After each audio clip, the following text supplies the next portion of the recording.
Good morning friends, this is Anil and welcome to सनसे बनिट।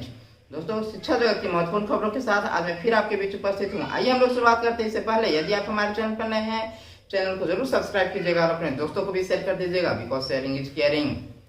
दोस्तों, सबसे पहले हम लोग बात करते हैं प्रधान शिक्षक बहाली को लेकर के। दोस्तों, जैसा कि संघर्षशील शिक्षक संघ कोर टीम की तरफ से दोस्तों प्रधान शिक्षक बहाली के लिए केस किया गया था और उस केस की हियरिंग दोस्तों कल हुई है और अब उसमें सरकार से काउंटर मांगा गया है। दोस्तों, जल्द से जल्द सरकार से काउंटर मांगा गया है और इस केस का जो भी डिसीजन होगा वो पूरे प्रधान शिक्षक बहाली पर लागू होगा। दोस्तों, प्रोसेस को हालांकि स्टे नहीं किया गया है, प्रोसेस आगे चलता रहेगा, लेकिन जो जजमेंट आएगा इस केस का वो इस बहाली पे, प्रधान शिक्षक की जो बहाली होगी दोस्तों उस पे लागू होगा। ये हाईकोर्ट की तरफ से, माननीय हाईकोर्ट की तरफ से दोस्तों कर दिया गया है।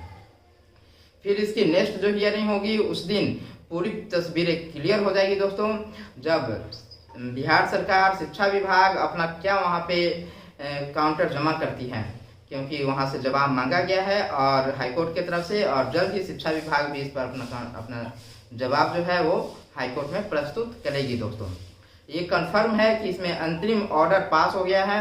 जो कुछ भी इस केस का जजमेंट आएगा दोस्तों वो प्रधान शिक्षक बहाली पर असर होगा और इसकी जो प्रक्रिया है 28 जुलाई को इसकी एग्जाम होने वाली है। दोस्तों, प्रधान शिक्षक की बहाली की हो सके उससे पहले इसकी फिर से हियरिंग हो जाए और शिक्षा विभाग अपनी जो भी जवाब है वो वहाँ पे प्रस्तुत करे। दोस्तों, दूसरी महत्वपूर्ण खबरें दोस्तों एसटीटी को निकल करके कल सामने आई है। एसटीटी 2019 का नोटिफिकेशन भी आने वाला है। अगस्त के फर्स्ट वीक में बहाली ऑनलाइन होगी, सेंट्रलाइज होगी।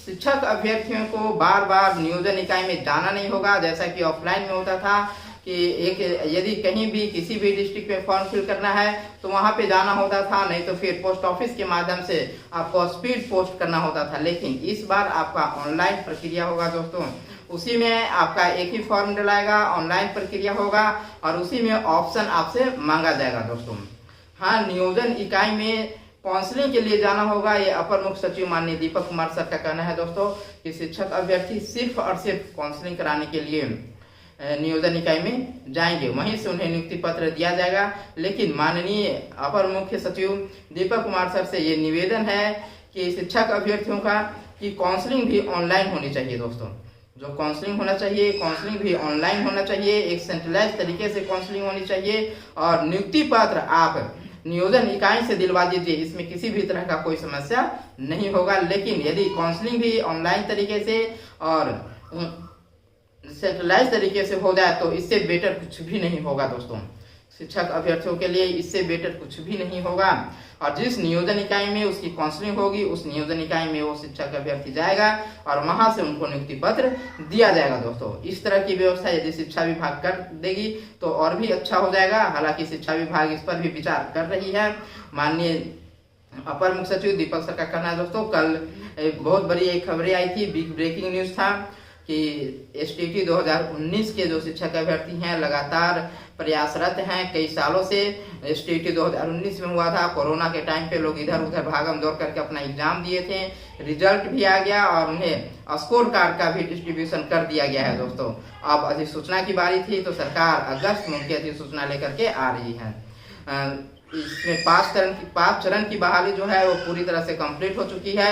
छठा चरण की जो बहाली है वो प्रक्रिया में चल रहा है। जुलाई लास्ट में उन्हें भी नियुक्ति पत्र दे दी जाएगी। दोस्तों, और उसके बाद एसटीटी 2019 की बहाली अधिसूचना नोटिफिकेशन अगस्त 2022 में जारी कर दिया जाएगा। हालांकि किस आधार पे ये बहाली प्रक्रिया पूर्ण होगी, मेरिट कैसे बनेगा, इसके बारे में अभी कुछ भी खुलासा अपर मुख्य सचिव दीपक सर की तरफ से नहीं किया गया है। दोस्तों, उम्मीद है कि जैसे ही नोटिफिकेशन आएगा उसमें सारा कुछ स्थिति स्पष्ट कर दी जाए। हाई स्कूल व +2 शिक्षक नियोजन में रिक्त पद से कम मिले हैं आवेदन।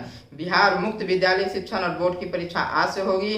जिला परिषद शिक्षक के नियोजन इकाई में मेधा सूची में शामिल सभी की काउंसलिंग के लिए बुलाया गया है। दोस्तों, कम अभ्यर्थी मिलने से एक बार फिर से +2 स्कूलों में शिक्षकों की कमी नहीं होगी दूर, अधिकांश पद रह जाएंगे रिक्त। 287 हाई स्कूल शिक्षक के रिक्त पदों के विरोध हुए हैं। 282 आवेदन 598 +2 स्कूल शिक्षक के रिक्त पद के विरुद्ध मिले हैं 90 अभ्यर्थी मात्र। गोपालगंज से खबरें आ रही है कि छठे चरण के शिक्षक नियोजन 2019 के तहत जिला परिषद नियोजन इकाई द्वारा चयनित अभ्यर्थियों की मेधा सूची जिला NIC की वेबसाइट पर प्रकाशित कर दी गई है, जिसके अनुसार हाई स्कूल के रिक्त कुल 287 पदों के विरुद्ध में 282 अभ्यर्थियों ने आवेदन दिए हैं, जबकि +2 शिक्षक के रिक्त कुल 598 पदों के विरुद्ध महज 90 आवेदन पड़े हैं दोस्तों। ऐसे में एक बार फिर से +2 स्कूलों में शिक्षकों की कमी दूर नहीं हो पाएगी और अधिकांश पद रिक्त ही रह जाएंगे। विभाग के अनुसार अर्हता पूरी करने वाले अभ्यर्थियों की ही कमी है, इस कारण ही कम संख्या में अभ्यर्थियों ने आवेदन दिए हैं। यहाँ बता दें कि 3 साल पहले शुरू हुई नियोजन प्रक्रिया बीच बीच में विभिन्न कारणों से बाधित होती रही है। कभी हाईकोर्ट में मामला दर्ज होता तो काफी दिन तक कोरोना लॉकडाउन के कारण प्रक्रिया बाधित हुई थी दोस्तों। अब एक बार फिर से विभागीय निर्देश अनुसार प्रक्रिया शुरू हो गई है। उधर जिला परिषद शिक्षक नियोजन इकाई ने मेधा सूची में शामिल सभी अभ्यर्थियों को काउंसलिंग के लिए आमंत्रित किया है। 16 जुलाई को होगी दोस्तों काउंसलिंग। नियोजन के लिए 16 जुलाई को काउंसलिंग होगी, जिसमें जिला परिषद शिक्षक नियोजन इकाई द्वारा मेधा सूची में शामिल सभी अभ्यर्थियों को काउंसलिंग की जाएगी दोस्तों। जिला परिषद गोपालगंज के कार्यालय परिसर को काउंसलिंग स्थल बनाया गया है। निर्देश दिया गया है कि उक्त निर्धारित तिथि को सभी अभ्यर्थियों के प्रमाण पत्रों का मिलान व जांच की प्रक्रिया संपन्न की जाएगी। सुबह के 10:30 बजे से लेकर के शाम के 4:30 बजे तक काउंसलिंग का समय निर्धारित किया गया है दोस्तों। अभ्यर्थियों की सभी शैक्षणिक, प्रशैक्षणिक व अन्य प्रमाण पत्र की मूल कॉपी लाना अनिवार्य होगा। शिक्षक पुरस्कार के आवेदनों में प्रविष्टियों का होगा सत्यापन। राष्ट्रीय शिक्षक पुरस्कार के लिए ऑनलाइन प्राप्त आवेदनों में अंकित प्रविष्टियों का सत्यापन होगा। उसके बाद राष्ट्रीय शिक्षक पुरस्कार 2022 के लिए शिक्षकों के नामों की अनुशंसा निर्धारित अवधि के अंतर्गत ऑनलाइन पोर्टल पर स्टेट सिलेक्शन कमेटी की विधिवत रूप से अग्रसारित की जाएगी दोस्तों। इस बाबत शिक्षा विभाग के अपर मुख्य सचिव दीपक कुमार सिंह द्वारा राज्य के सभी जिलों के जिला शिक्षा पदाधिकारियों को निर्देश दिए गए हैं दोस्तों। इसमें स्पष्ट कहा गया है कि राष्ट्रीय शिक्षक पुरस्कार 2022 के लिए ऑनलाइन पोर्टल पर स्टेट सिलेक्शन कमेटी को अग्रसारित किए जाने वाले शिक्षकों में से ही विगत वर्ष की भांति राजकीय शिक्षक पुरस्कार 2022 हेतु शिक्षकों का चयन किया जाएगा। आपको बता दूं कि राष्ट्रीय शिक्षक पुरस्कार 2022 के लिए शिक्षकों द्वारा सेल्फ नॉमिनेशन हेतु रजिस्ट्रेशन एवं ऑनलाइन आवेदन MHRD की वेबसाइट पर करने के लिए 1 जून से 10 जुलाई तक की तिथि निर्धारित थी। अब डिस्ट्रिक्ट सिलेक्शन कमेटी द्वारा उक्त ऑनलाइन आवेदन को ऑनलाइन पोर्टल के माध्यम से स्टेट सिलेक्शन कमेटी को 21 जुलाई तक अग्रसारित किया जाना है और डिस्ट्रिक्ट के सिलेक्शन कमेटी के अध्यक्ष जिला शिक्षा पदाधिकारी होंगे। सदस्यों में राज्य प्रतिनिधि एवं जिला पदाधिकारी द्वारा नामित शिक्षाविद होंगे दोस्तों। राष्ट्रीय शिक्षक पुरस्कार 2022 के लिए आवेदन में अंकित तथ्यों का सत्यापन डिस्ट्रिक्ट सिलेक्शन कमेटी द्वारा टीम गठित कर कराया जाना है। मूल्यांकन के बाद विजिलेंस क्लियरेंस सर्टिफिकेट के साथ स्टेट सिलेक्शन कमेटी को अग्रसारित किया जाना है दोस्तों। अगली खबर है, पुलिस बल से खाली कराए जाएंगे स्कूल। शिक्षा विभाग ने जिला शिक्षा पदाधिकारियों से मांगी है सूची दोस्तों। राज्य में जिन प्राइमरी मिडिल स्कूलों में पुलिस बल ठहराए गए हैं उसे खाली कराए जाएंगे। इसके लिए पुलिस बल को ठहराए गए स्कूलों की सूची प्राथमिक शिक्षा निदेशक रवि प्रकाश ने 24 जिलों से मांगी है दोस्तों। सूची संबंधित 24 जिलों के जिला शिक्षा पदाधिकारियों से मांगी गई है। बाकी 14 जिलों से सूची उपलब्ध कराई जा चुकी है। इन 14 जिलों में कटिहार, पटना, पश्चिम चंपारण, बेगूसराय, समस्तीपुर, अररिया, गया, जमुई, कैमूर, मधुबनी, रोहतास, सीतामढ़ी, दरभंगा एवं पूर्णिया शामिल है। बाकी 24 जिलों से सूची प्राप्त होते ही संबंधित जिलों में पुलिस बल से स्कूलों को खाली कराने की कार्रवाई शुरू कर दी जाएगी दोस्तों। अगली खबर है, नवनियुक्त शिक्षकों को वेतन भुगतान से है 26 जुलाई तक 42,000 नवनियुक्त शिक्षकों को वेतन। राज्य में 42,000 नवनियुक्त प्रारंभिक शिक्षकों को 26 जुलाई तक वेतन भुगतान होगा दोस्तों।